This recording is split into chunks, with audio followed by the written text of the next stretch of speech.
Hey everyone, Colin with Anytime Fitness, Kalamazoo, coming to you today because I want to talk to you about habit. Hey, I recently just finished reading a book called The Power of Habit by Charles Duhigg.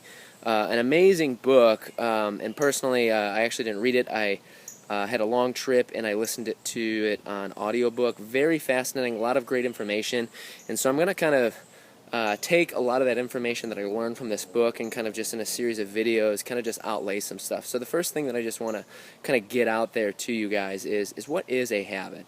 So a habit is a routine, or it's something that we do instinctively without a lot of conscious effort. Okay, so why does that happen? That happens because our brain is constantly trying to find shortcuts to get to a specific outcome, an ideal outcome. And so when you have a pattern of behavior that's formed, that you've done repeatedly, your brain essentially can kind of just put you into autopilot, and you just start to do that naturally. I mean, think about like any sort of skill, like trying to learn how to shoot a basketball. At first it's very difficult, but once you instinctively kind of get the right feel of what that motion feels like to get the ball into the hoop, and you practice that, eventually it becomes easier. And then, you know, if you want to continue to enhance that skill, you have to provide more challenges, but that's kind of going into a completely different topic. So again, a habit is something that is you learn routinely, and it's done instinctively. Okay, now why do you have to understand that? Why is that important to know? Because if you know what habits really are and how they're formed, that can help you change a bad habit into a good habit.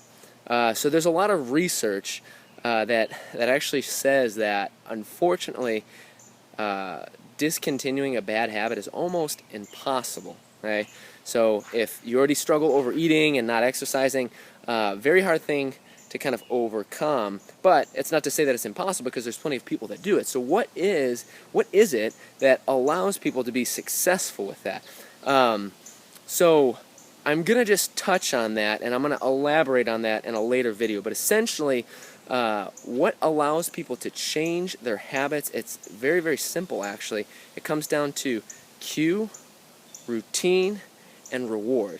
Okay? So what cues you into that normal habit, i.e. the routine, and what is that reward that you get? Because if there was no reward, then your brain wouldn't even want you to do it. So even let's take brushing your teeth, for example. So we know that the reward is you have a clean feel in your mouth. So the cue is you wake up in the morning.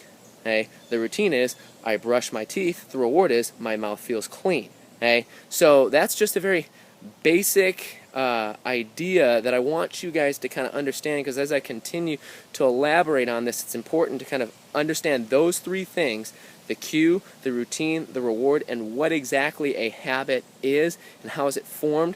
Because if you understand that, you can actually begin to change those bad habits bit by bit into better habits. Okay? And I want to also premise this with success in changing habits is not, most of the time, there's some people that they're able to do all or nothing. They just go 100% in, cold turkey on everything that's bad, and they can have a lot of success. In my experience working with people, that's not the case.